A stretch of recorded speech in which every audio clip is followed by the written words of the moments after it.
गोरुबथानको एकमात्र भरपर्दो LPG gas वितरक गोरुबथान इन्डियन ग्रामीण वितरक, जसले धेरै वर्षदेखि ग्राहकको विश्वासलाई जित्न सफल बनेको छ।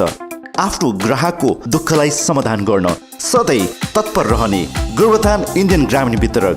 सम्पर्क Pranay Gurung, opposite SBI Gorubathan branch. Mobile number 801 645 6919 03552 222222।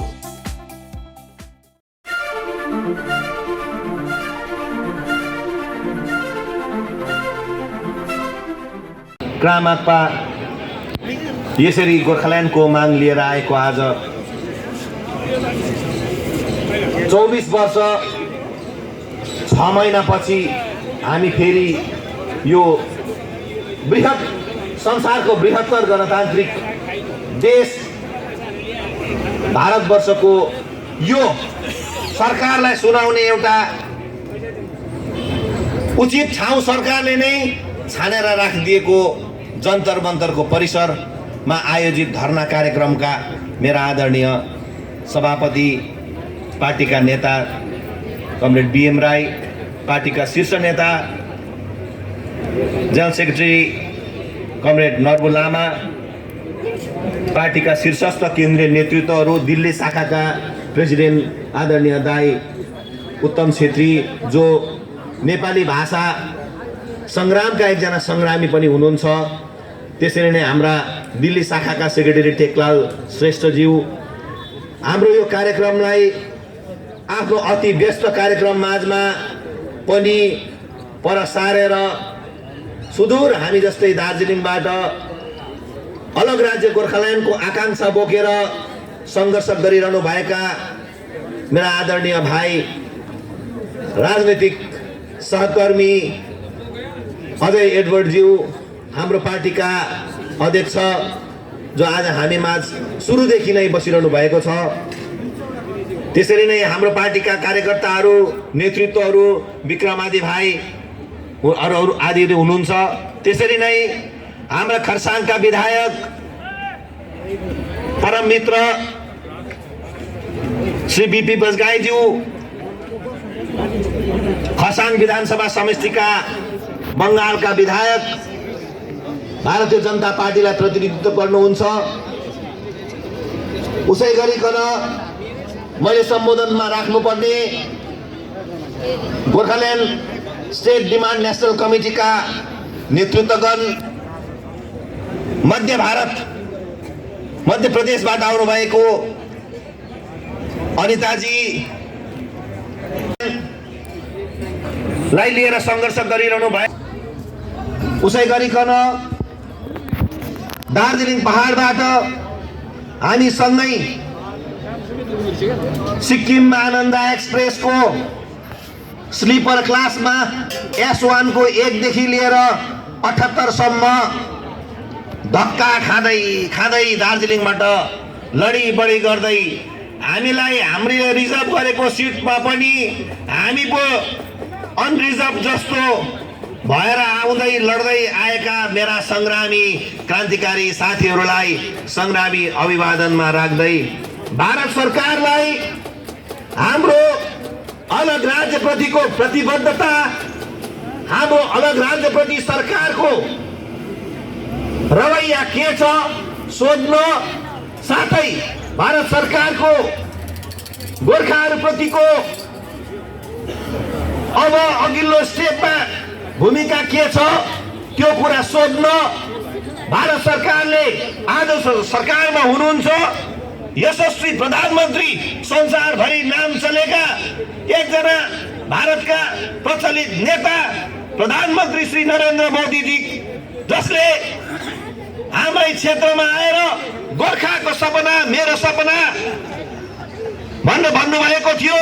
उसै गरिकन वल्लभ भाइ पटेल पछि एकजना सशक्त गृहमन्त्रीको रूपमा स्थापित गृहमन्त्री श्री अमित शाहजी, जसले कालेबुङको डेलो डाँडाबाट गोर्खाहरूलाई बङ्गालले शोषण गर्दैछ, म गोर्खाको लागि चट्टान भएर खडा हुन्छु भन्ने हामीलाई आश्वस्त गर्नुभएको थियो।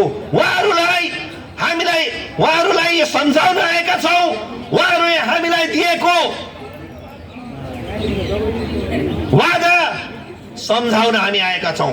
हम आज दिल्ली में इसलिए आए हैं कि भारत सरकार, यशस्वी प्रधानमंत्री नरेंद्र मोदी, श्री गृह मंत्री अमित शाह जी, उनको याद दिलाने है। आपने चुनाव के समय में, चाहे वो 19 की चुनाव हो, चाहे वो 21 की बंगाल की विधानसभा की चुनाव हो, इन चुनाव में आपने गोरखाओं के साथ रहकर कंधे पे कंधे मिलाकर भारत सरकार से न्याय दिलाने का जो वायदा किया था, वो वायदा आज पूरा करने का समय आ चुका है, आए हैं। वैसे तो इस जंतर मंतर की भूमि में भारत सरकार ने हमें अपना वादा, अपना बात रखने का जो एक प्लेटफॉर्म दिया है, वही प्लेटफॉर्म से हम ये बात बताने जा रहे हैं। आपको मालूम है, आज हमारे देश के साथ छिमेकी देशों का, हमारे पड़ोसी देशों के साथ रिश्ता इतना अच्छा भी नहीं है, लेकिन उन बुरी नजरों से बचाने के लिए आज गोरखाओं की जो भूमिका है, उन भूमिकाओं को हम याद दिलाते हैं। आज भी देश के इन सीमाओं में -50 डिग्री में हो या गर्मी की 50 डिग्री में, +50 में हो या -50 में हो, बीएसएफ में हो या गोरखा रेजिमेंट में हो, रह के सारे हिमालय क्षेत्र से लेके मरुभूमि तक सीमा पर डटे रहने वाले इन गोरखा सैनिकों के परिवार को आप किस तरह के न्याय देने की बात सोच रहे हैं, वो हम पूछने आए हैं। हर लड़ाई हमारे पड़ोसियों के साथ होती है। उन लड़ाइयों में हमने दर्जनों गोरखा शहीदों को इस तिरंगे पे लपेटे हुए अपने क्षेत्र में स्वागत करने का अवसर हमें मिला। इन वीर शहीदों ने अपने छाती को कभी भी देश के लिए पीछे मुड़ने का अवसर नहीं दिया। उनके हर दुश्मन की हर गोली गोरखा सैनिकों के छाती पे लगी, पीठ पे कभी नहीं लगी। पीठ पे गोली लेने वाले गोरखा नहीं है, छाती पे गोली लेने वाले उन गोरखाओं को आज भारत सरकार न्याय देने में क्यों कतराती है, ये पूछने हम आज दिल्ली में आए हैं। भारत सरकार इस संवेदनशील मुद्दे को ध्यान में रखे। आज आपको यह भी मालूम है, जिस तरह से आंतरिक सुरक्षा के लिए भारत की सैनिकों ने काम कर रहे हैं, दुश्मन के अतिक्रमण को रोकने के लिए जिस तरह से काम कर रहे हैं, वो सारे जगह में गोरखा का कंट्रीब्यूशन, गोरखा का भूमिका क्या कम है? अभी अभी मेरे एक बहन आपको प्रश्न रख रही थी, हमें और कितनी बलिदान देनी होगी, हमें और कितने बलिदान देने होंगे देश के लिए, और इस तिरंगे पे लपेटे हुए 100 कितने आप दार्जिलिंग और देहरादून भेजेंगे, कितने भेजेंगे? संख्या तय करे भारत सरकार, हम उतने बलिदान देने के लिए तैयार है। भारत सरकार देश के लिए, हमने अपने लिए, हमने सारे लड़ाई देश के लिए लड़ी, देश के लिए सारे लड़ाई लड़ी। हमने अपने लिए, अपने स्वार्थ के लिए, अपने जाति के लिए कभी कुछ नहीं मांगा। एक ही चीज मांग रहे हैं, हमारी माथे पर लगी विदेशी की कलंक आप हटाने का एक अच्छा काम तो कर ले सरकार, एक अच्छा काम करे, हमारे माथे से लगी विदेशी का कलंक हटाए।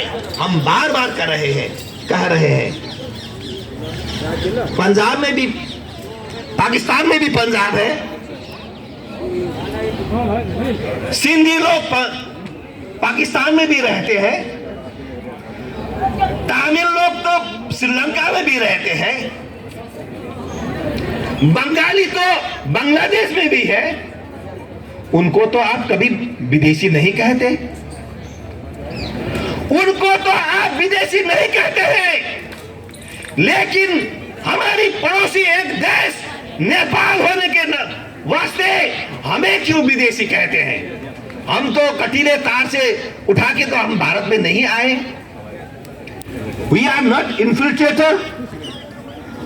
हम तो अवैध रूप में भारत में घुसे हुए घुसपैठी तो नहीं है, ना तो हम शरणार्थी हैं।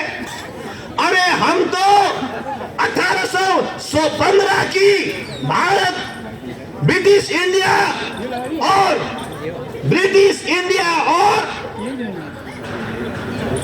नेपाल के बीच हुए सुगौली संधि के तहत जमीन के साथ भारत में आए हैं।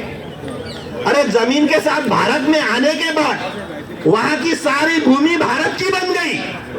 वहां की पेड़ पौधे, कीड़े मकोड़े, खोला नाले वाले लोग भी भारत के हैं भाइयों, रहने वाले भी भारत के हैं। वो आप क्यों पूछते हैं कि आप विदेशी हैं?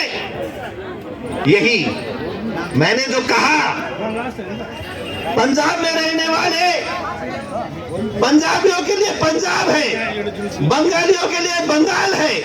अरे सभी के लिए भाषा के आधार पर आपने देश दिया, राज्य दिया। गोरखाओं को एक अलग राज्य देंगे तो क्या आपकी बड़ी नुकसानी क्या होगी? बल्कि देश को एक और मजबूत हाथ मिलेगा आपको, और मजबूत हाथ। इस देश को मजबूत बनाने के लिए गोरखा की ये कंध है, गोरखा की ये हाथ सदैव भारत के साथ है और बढ़िया तरह से रहेगी। तो आपने ही वादा किया है, हम ये बात समझाने आए हैं। हमने तो नहीं किया, हमने तो मांग रखी थी आपको, हमने मांग रखी थी। आपने वो मांग पूरा करने का वादा किया, संकल्प किया। संकल्प हम तो मानते हैं, संकल्प का मतलब होता है कसम। आपने कसम ली है गोरखाओं का मांग पूरा करने का, तो वो कसम पूरा करने का समय आ गया है। भारत सरकार वही याद दिलाने आए हैं। आज गोरखा अकेले नहीं, आज गोरखाओं के साथ अवश्य भारत सरकार है। तो उनकी कार्यकाल में, अब ये अंतिम पड़ाव पर ये सरकार की कार्यकाल चल रही है, तो ये उनकी कार्यकाल में उनका संकल्प पूरा करे, यही मांग लेके हम दार्जिलिंग पहाड़ से आए हैं। इसमें दिल्ली के हमारे कई लोग शामिल हुए हैं, विभिन्न राजनीतिक दलों के लोग मिले हैं। अगले साल चुनाव होने जा रहे हैं, उन चुनाव में क्या होगा वो दूसरी बात है। क्योंकि हम तो चुनाव की राजनीति नहीं करते, हम तो मुद्दे की राजनीति करते हैं। इन मुद्दे को लेके आपने जो वादा किया, वो वादा पूरा करने का हम फिर अनुरोध करते हैं। इस दिल्ली की धरती पे आपकी सरकार है, भारत की सरकार आज है, वही उन्हीं को अलग राज्य देने का अधिकार भी है। बंगाल कहती है अलग राज्य उन्हें नहीं देंगे। हम तो यह भी कहते हैं 1956 की एब्जॉर्ब एरिया एक्ट के तहत दार्जिलिंग क्षेत्र को भारत में, बंगाल में एब्जॉर्ब किया है, उसको डीएब्जॉर्ब किया जाए, उसको अलग किया जाए। और हमें अपनी भूमि में रहने का, अपने भाषा को बचाने का, अपने संस्कृतियों को बचाने का अवसर दे भारत सरकार। भारत सरकार हमारे दोहरा सुराल को बचाए, आप हमारे खान पान को बचाए। हम तो चिंगड़ी माछ नहीं खाते, हमारे लोग चिंगड़ी माछ नहीं खाते। पहाड़ में ठंडी होती है, हमारे वहां पे कुएं नहीं खोदे जाते, हम तो झरने की पानी पीते हैं, शुद्ध पानी। हमारे भौगोलिक अवस्थान अलग है, हमारे खान पान अलग है। हम तो ढेड़ो खाते हैं, हम तो गुंदरुक खाते हैं। आपको उसी को बदबू आती है उसकी, तो आपको। हम तो चिंगड़ी माछ नहीं खाते, माछ नहीं खाते। माछ का टेस्ट हमें मालूम नहीं है, बहुत चुभती है वो। जिस तरह से माछ की कंकड़ चुभती है, उसी तरह बंगाल में पीढ़ियों से हम चुभे जा रहे हैं, हमें दबाया जा रहा है। इस दबाव को मुक्ति दिलाने का काम भारत की सरकार है। मैं इतनी ही बात कहूंगा। हमारे समय 4 बजे तक है। मेरे और कुछ नेता हैं तो हम तो बात हर समय भारत सरकार को कह रहे हैं, भारत सरकार हमें न्याय दो। हमने आपको 3 सांसद दिए, 3 बार दिए, 2009 से कंटिन्यू देते आ रहे हैं। बंगाल में आपकी 0 थी, हमने अभी तक देते देते आपका 18 बन चुकी। तो आप अगर और चाहते हैं, 42 चाहते हैं, जरूर किसी की इच्छा, डिजायर कभी कम नहीं होती, हम तो जानते हैं। अगर आप देंगे, गोरखालैंड भी आप ही लीजिए, लेकिन गोरखालैंड दीजिए। हम यही अपील करते हुए भारत सरकार की इस कार्यकाल में 24 तक गोरखाओं को न्याय दे, हमें न्याय दिलाए, बंगाल से मुक्ति दे। ममता बनर्जी की सरकार हो या वामपंथियों की सरकार हो, हमारे बहुत से लोगों का हत्या किया गया, उसकी न्याय दिलाएं। यही कहते हुए मैं अपनी बात रखता हूं। बार बार इस जंतर मंतर में आके हमारे बात रखने का जरूरत ना पड़े। भारत सरकार ने तो हमें कहा था, आपको बार बार मांग करने की भी जरूरत नहीं है। इसलिए ये इस बार की तो दिल्ली की हमारी भ्रमण है, वो मांग रखने से ज्यादा भारत सरकार को याद दिलाने के लिए है। कह मेरा वक्तव्य शेष करता हूं। मेरे सारे दोस्तों को, सारे संग्रामी साथियों को बहुत बहुत धन्यवाद, अभिवादन, संग्रामी अभिवादन देता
त्यो कार्यक्रमको समय पुरा भयो र मेरा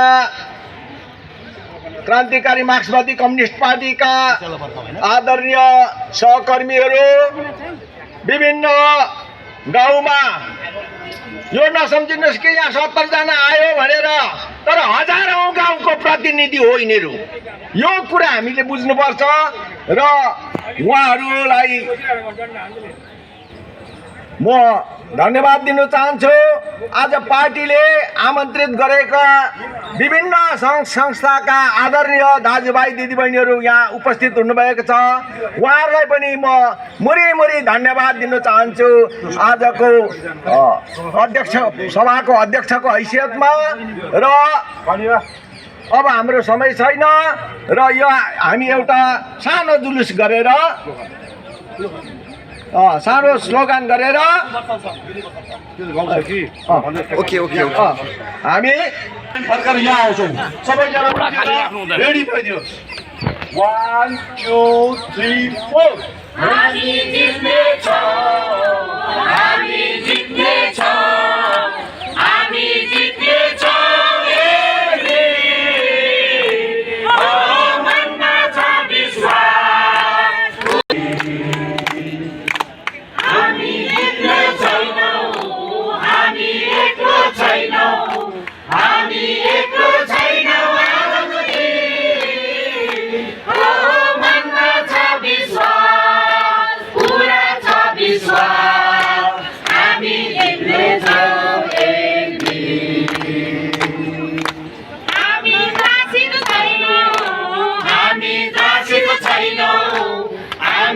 भाषिक छैनौ आजको दिन हो भन्न छ विश्वास पुरा छ विश्वास हामी हिँड्नेछौँ एक दिन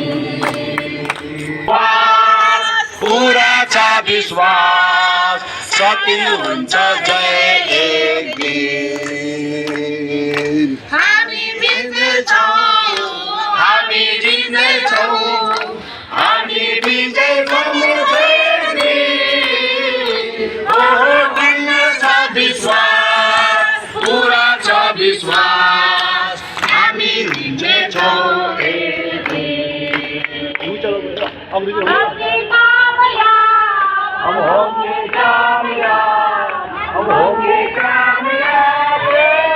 सबै प्रकारको mobile phone, mobile accessories, home appliances, TV recharge जस्ता कामको निम्ति सम्पर्क गर्नुहोस् Bunty Agarwal the mobile store, Sombare बजार नियर रोजमेरी स्कुल।